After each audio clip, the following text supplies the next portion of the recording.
which is basically people stealing other people's ideas either digitally or intellectually and using them monetarily for their own benefit. Happens a lot. Yeah. Every now and again. So we created a character who is essentially a computer program, programmed by her creator to kind of get vengeance on the people that stole from him.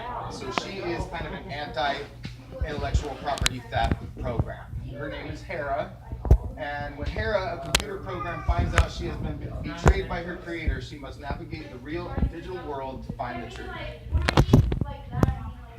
A little bit of market research. Intellectual piracy is extremely, what's the word I'm looking for? Rampant, thank you. As you can see, it's very serious with the FBI. They even brought out McGruff, the crime dog, to represent. There's a little bit of statistics on how intellectual piracy has grown over the past 20 years. The plot is a computer programmer creates an amazing algorithm that prevents digital music theft. It is set to revolutionize the music industry by bringing back billions in revenue that would have otherwise been pirated. However, a rival programmer steals his creation and becomes extremely wealthy and powerful from the licensing of the stolen program. Driven by a desire to get revenge, the programmer creates an anti-theft program that has the potential to prove who the original creator was. That program is called Hera, a digital construct who uses quantum computing to manifest herself in the real world. She sets out to redeem her creator. Through her journey, she discovers that he has been driven mad and has become what he hated most, a pirate of digital property. She comes to find that she herself is created from multiple stolen digital technology and intellectual property. This goes against her main programming, and she must finally decide to stay true to her programming or to her creator.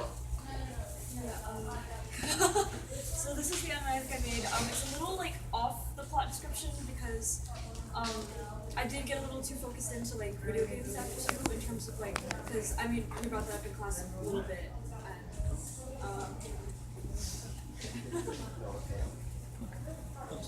So they just keep everything in mind. I didn't do that. So, yeah. Oh, yeah, can you, like, is there a supporting? Here, see, I turned it up, but you might want to hear it. Unfortunately, you're not off of those.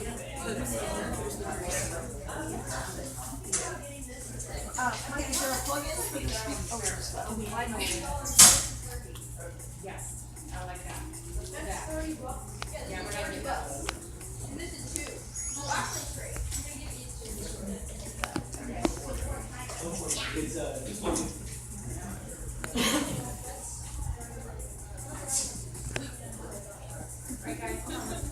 Sorry, I missed a little bit.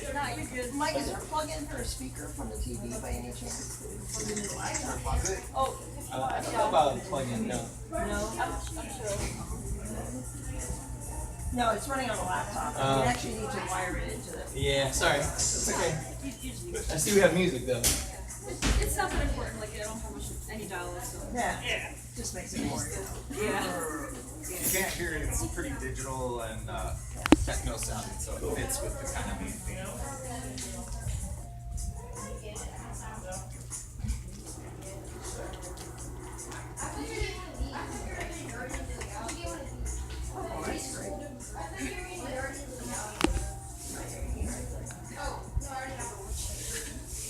Not that one, but...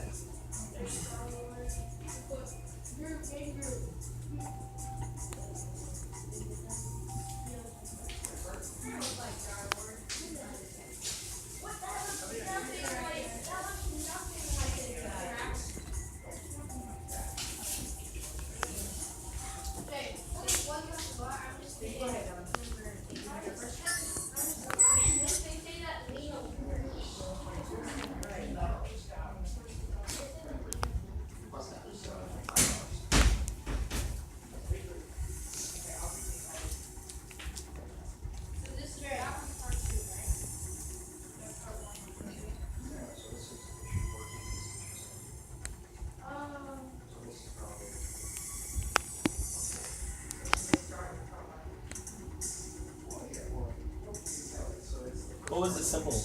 Oh, it's like her creator's logo. Okay. And so he's like stealing video games from the industry. So He's caught him. she's caught it, but like she's like, oh snap, we both have the same thing. And then this is like a flashback to like when the other program kills. Yeah, and she's like stealing video games.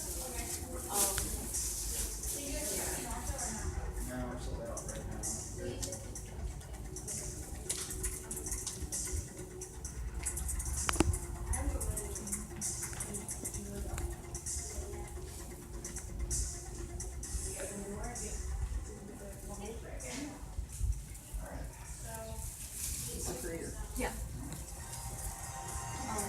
So the character designs are like a little different from what we've got because Shelley had like an updated character design that was like actually really sick, but it came kind of too late in the design process for me to fix anything in the That's archive. okay. So That's all right. yeah. Great. That's a lot of work, Toby. A Thank lot you. of work. Yeah. I think it's great that, well, it's something you said in the presentation that the character wasn't exactly what was supposed to be written originally and you went off. And so, you know, I write comic books and Raphael, who's not here, he draws it. And I write, you know, scenes for him and we discuss characters. But as an artist, I like to give him the freedom to, you know, put whatever influences into his thing and kind of vibe off of what he does. Yeah. So there's nothing wrong with that, and I think sometimes you'll think of more interesting visual things and what the words will allow you. It's always good to work with your writer and say, hey, I was thinking about this, and then have a thumbnail or you know, sort of a loose design of it, and most good writers will roll with that. Yeah. So this is the villain. This is the guy that is doing the stealing. Yeah. Okay. Here's the view, and his name is Andrew, and his weapon is the crystal sword, like with his like black hand. Actually, I changed it. I saw all these videos, so I got some inspiration for it. So I changed like this, and his personal features is like QR the program and then through their code to make them have that power. And then those code also can come with something that build his power to QR the program. I love that design. Great. And here's my room. And here's the villain poster. And I write a sentence for like describing the villain. Like when we all complete the program to the program that belongs to this creator, and so a bunch of things. We also kill other programs for big companies and still there's no make them part of this power. Yeah. Awesome.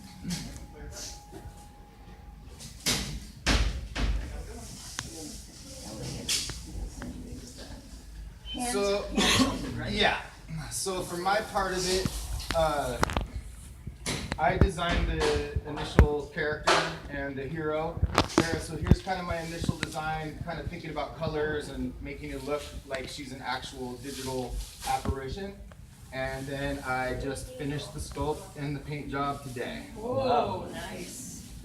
So there she is, and she's got all the kind of, tried to put as much of the detail in it in the time allotted. I mean, I feel like I could have spent another 20 hours on it, digging into it, but Wow. a deadline's a deadline, so. Yep. You guys have to make sure you get a good look before. Oh, that's great. That's cool. Thank you. I wanna get some pictures. Did you Okay. get pictures of it by any chance? I've got kind of pictures of the process I'll and take then a some few before that I you leave. posted to Facebook, so yeah. Okay, yeah. before you leave, I'll get some. This is like much better lighting than I have at home, so it'd be better. I wanna get some pictures actually too. Yeah. But I use CX5 wax from Adam Bean, if anybody's ever heard of him. It's really good stuff. You kind of heat it up. So I build an armature and then I kind of apply the wax, and from there it's just kind of whittling down the shape.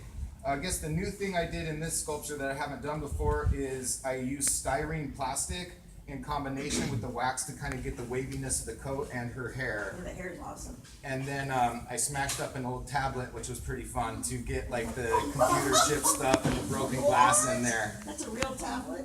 Yeah, well, it was. Was. Yeah, he's got the chip on here. Yeah. I wouldn't touch it though, because it's got broken glass glued on it, and And wet paint. it's a little sharp. Isn't that awesome? It's cool. So yeah, I mean, you could have, yeah, if you had a longer deadline, you could have put a lot more detail into the character. Yeah. But you're always gonna have deadlines. So it's good to, have something detailed enough, but simple enough too that you can draw time after time, especially in comics. When you're designing characters, you want to make it, because you're gonna kill yourself. Like Spider-Man, they made his costume. You probably remember this. Why'd they turn Spider-Man's costume black? Because the artist didn't want to draw that webbing.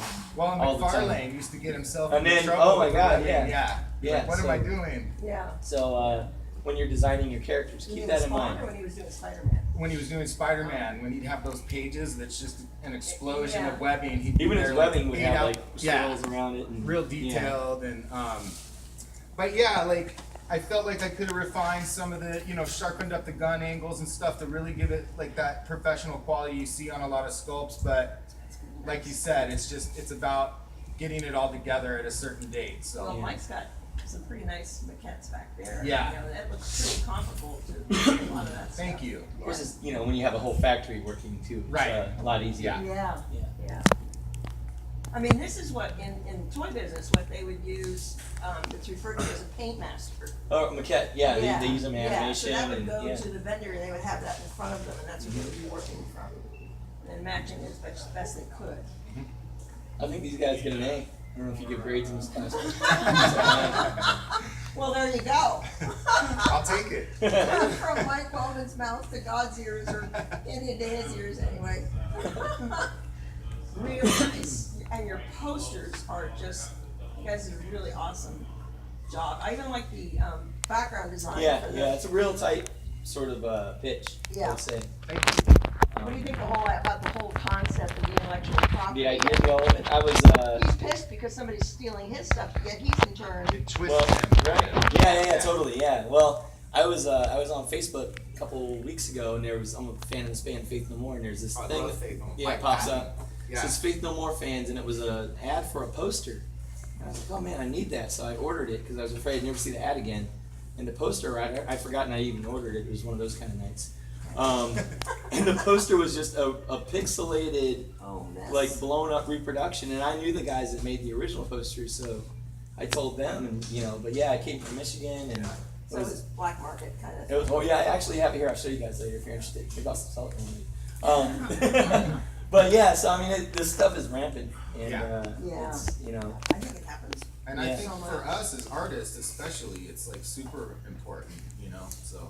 Yeah, a friend of mine was putting out a monsters anthology, and somebody took the cover from the book and put it on a T-shirt and was selling it on some website. So, God, just yeah. you've got a good scan of it and then. Yeah, be careful. Don't put too high res scans of your stuff out there to the public. Yeah. Yeah. Wow. I think, with what these guys did and with this, I think it's very relevant for all the people in this room too. Because it's about, kind of the yin and the yang of doing creative work, we're all on the internet all the time and the temptation is, well, I'll just use this and I'll change it enough so that it's mine. And at what point is it really yours, or is it still the other artist's, the other person that you've seen? Or if you take bits and pieces from different places, is it really yours? Because I think that gets done a lot, and it's kind of hard to say, and I know I hear things from you guys lots of times. You'll see something that another student will do, and so, well, I recognize that from this person's work, and this from that person's work. And Well, there was an old show, it's like, and I don't where think you do guys draw were. the line? Yeah, there's no such thing as a brand new idea. Right. There was a show called Reboot in the 90s. It was an animated thing, and it took place in a cyber world, and there's the elements of the Matrix, but that doesn't mean it's a ripoff. It just means that there's commonalities. Yeah, because it's an idea that's out there, so that people Yeah. start getting on the same bandwagon. Well, and I remember like as I was kind of through the years developing whatever my drawing style is, it's like, oh, I like McFarlane, then I like Silvestri, and Yeah. you just end up being an amalgam of all those Take a little here, a favorite little there, things, yeah. and all of a sudden it's kind of your own style. So. Right. Exactly. Well, a lot of artists too, like Bill There's an argument, Sienkiewicz, very when he strong started out argument for on Moon Knight, he used to draw just like Neil Adams. Mhm. And now he's got a very unique style. I mean, Frank Miller too had a bit of a Neil Adams look to his early Cricket Daredevil, Pillow. and he developed Yeah. more and more his own Yeah. style. So Yeah. Yeah. But you got to start somewhere. Well, Mark Silvestri teaches people to draw like him. He brings people Oh, yeah, into well, the he has a- studio he has and a wants you factory. to emulate what he does, cause he doesn't really draw that much anymore. so he Yeah, brings- studio style, yeah. Yeah, he brings people in there and he'll sit and kinda teach you, or he has a guy there that sort of teaches you, so that it has that same. And that's a you know, good skill to have. I mean, if, Yeah, it's a great way to learn. Raphael's an animation, and you know, when you watch a cartoon, you know, each episode, you know, hundreds of illustrators have worked on it, Yeah, but it all looks like the same art. And you know, my friend Brad, he worked on Bob's Burgers, he worked on King of the Hill, and those look like very different shows. Yeah.